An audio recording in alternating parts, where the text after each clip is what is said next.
کی اللہ ان سے خوش ہے اور وہ اللہ سے خوش ہیں،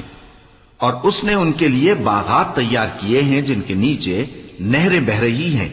وہ ہمیشہ ان میں رہیں گے، یہی بڑی کامیابی ہے۔ اور تمہارے گرد و نواح کے بعض دیہاتی بھی منافق ہیں اور بعض مدینے والے بھی نفاق پر اڑے ہوئے ہیں، تم انہیں نہیں جانتے، ہم جانتے ہیں۔ ہم ان کو دوہرا عذاب دیں گے، پھر وہ بڑے عذاب کی طرف لوٹائے جائیں گے۔ اور کچھ دوسرے لوگ ہیں کہ اپنے گناہوں کا صاف اقرار کرتے ہیں، انہوں نے اچھے اور برے اعمال کو ملا جلا دیا تھا، قریب ہے کہ اللہ ان پر مہربانی سے توجہ فرمائے، بے شک اللہ بخشنے والا ہے، مہربان ہے۔